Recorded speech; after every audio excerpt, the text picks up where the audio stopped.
à trái á.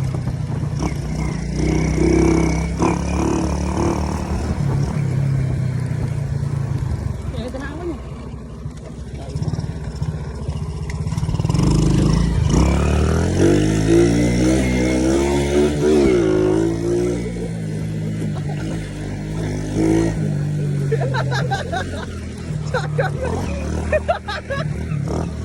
Ô nè. Em có vào đây. Ôi ô. Phải nhanh.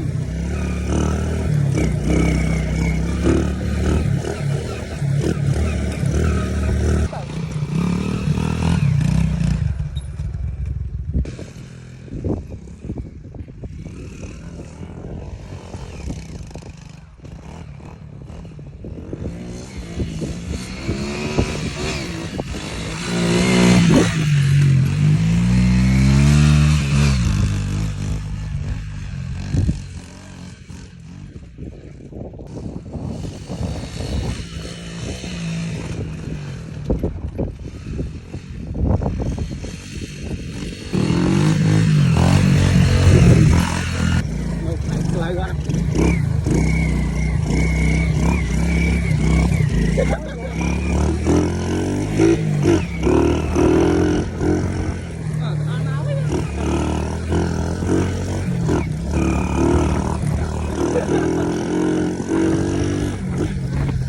Ô màu mình đó nè.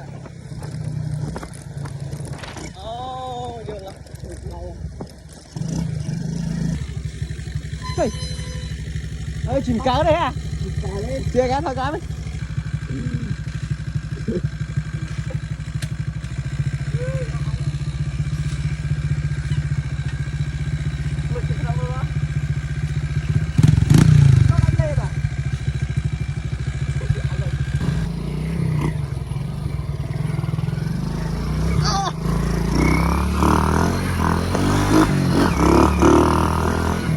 Làm luôn cho nó lại say rồi.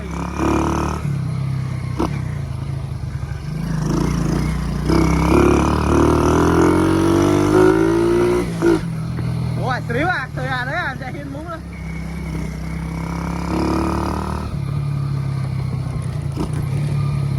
Nè khả năng này.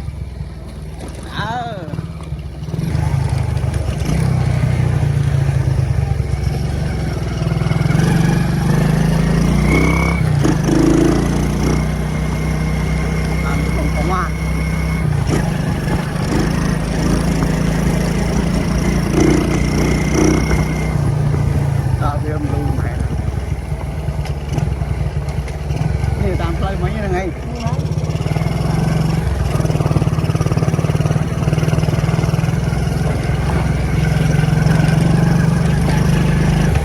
Anh chuột thì người anh gặt này bắt đầu rồi.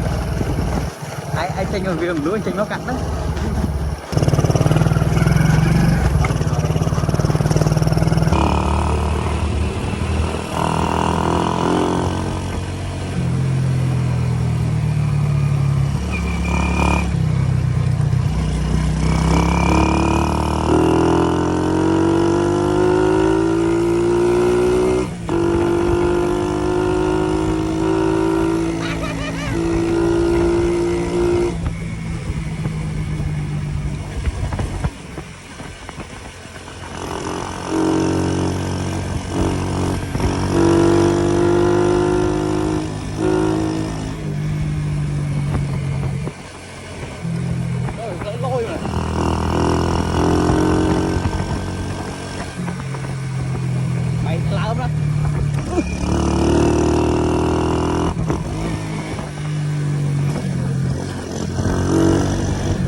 Fail.